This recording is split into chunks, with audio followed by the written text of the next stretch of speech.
Olá! Ao longo desta aula, vamos falar de forças. São muitas as forças e algumas delas são fáceis de entender. Outras parece que não, mas são difíceis de serem entendidas, né? De forma que esse é o objetivo da aula de hoje. Vamos ilustrar por meio de algumas experiências de demonstrações as forças mais comuns. Escolhemos 10, não é isso, Cláudio? O Cláudio é quem vai conduzir o show, né? Mas, de qualquer maneira, Newton foi quem entendeu muito bem o conceito de força, né? De acordo com o Newton, força é o agente físico responsável pela mudança de estado de movimento. Agora, o que significa mudança de estado de movimento, né? Forças são os agentes responsáveis pela alteração da velocidade de um objeto, né? É claro que com isso também muda a posição, né? Porque alguns objetos têm velocidade constante e mudam a posição e, no entanto, não tem forças agentes sobre ele. Mas, de qualquer maneira, a ideia é a seguinte: forças alteram a velocidade de um objeto. E essa é a base, na verdade, da segunda lei de Newton, né? Agora, hoje, nós vamos praticamente demonstrar, né, a existência das forças, né? E eu contabilizo 4 origens, né, das forças, e nós vamos depois comentá-las, né? Newton já percebera que forças resultam de pressões, como ele diz lá no Principia, né? Nós vamos ver isso, né? Forças, por outro lado, podem ser também classificadas como, ou em 2 grandes categorias, né? Forças à distância e forças de contato. Agora, existe um tipo de força que a gente vai ilustrar aqui com a força viscosa que resulta de colisões do objeto, né, quando ele se movimenta num determinado fluido, né, porque elas sempre surgem em fluidos.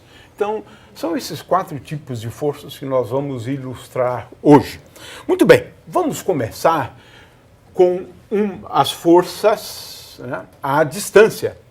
O que significa força à distância? Os objetos não precisam estar em contato entre si e eles exercem forças, né, entre si, de novo, né? O fato é que, no caso das forças à distância, não existe nada entre os objetos, né? Eles interagem, né, por meio de forças ditas, é esse o nome, né, científico, né, força à distância. Vamos começar com a principal delas, né? A gente nunca pode esquecer essa força. Qualquer movimento sobre a superfície terrestre você tem que levar em conta. Então, esse tipo de força é muito importante. Do que se trata esse tipo de força? Veja bem, não existe nada entre essa maçã, né, e a Terra. Nada. No entanto, veja, se eu soltar a maçã, ela cai. Por quê? Ela estava em repouso. Se movimentou por conta da ação de uma força. É a força gravitacional, né, que está sempre presente, né? E essa força foi entendida muito bem por Newton, né? Todos os objetos dotados de massa têm essa força. No entanto, veja, a força gravitacional que eu exerço sobre esse objeto não dá nem sequer para perceber, né? Nem para perceber. É muito fraca, muito tênue, né? Porque as nossas massas, a minha e desse objeto, são relativamente pequenas, né? De forma que, no caso da massa da Terra, não. Quer dizer, nós estamos sujeitos a uma força gravitacional exercida pela Terra.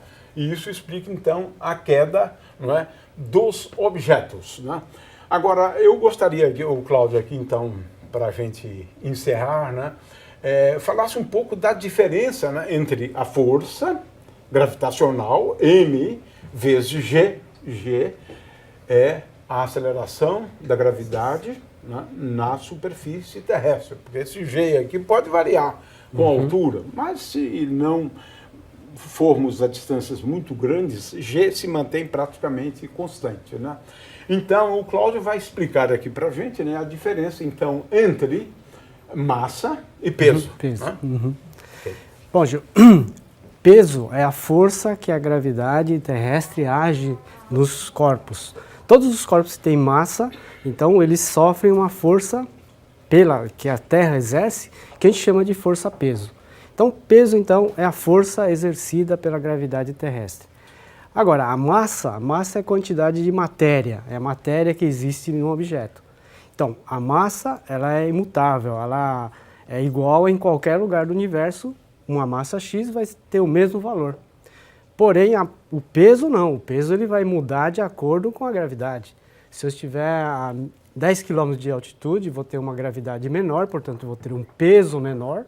Se eu estiver na Lua, por exemplo, eu vou ter um peso menor, porque a gravidade lá é menor.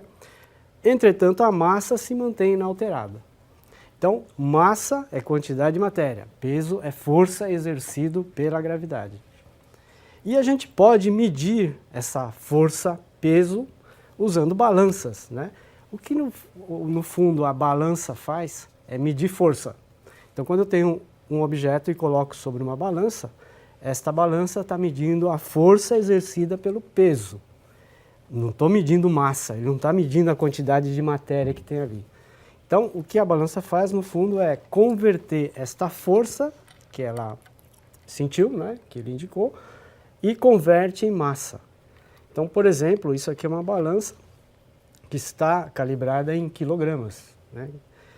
E se eu fizer uma força, se eu puxar, ele vai indicar uma certa massa.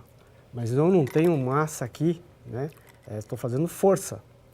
Então, essa força, depois ela vai ser convertida em massa, em gramas ou em quilogramas.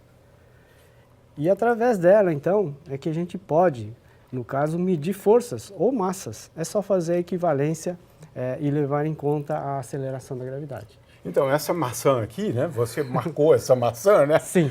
A força gravitacional é de 1 Newton, né? Pesa aí para ver qual é a massa dela, né? Porque você construiu fundo, uma maçã, né? Onde a força-peso agindo sobre ela é de 1 Newton. Sim.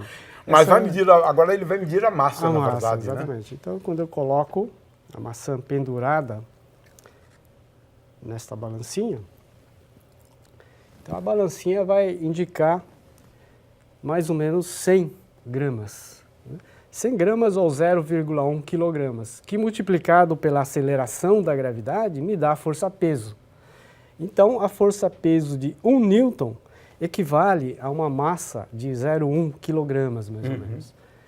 Então, no fundo, qualquer objeto, qualquer coisa que tenha 100 gramas aproximadamente, é o peso equivalente de 1 Newton. Então, se você quiser mostrar para o aluno o que é uma força de 1 Newton, dê uma maçã para ele e peça para ele segurar. Mas é interessante, porque esse objeto, então, ele determina, mede massas, na verdade. Né? Ele já converte automaticamente. Já convertendo, exatamente. Muito bom. Okay.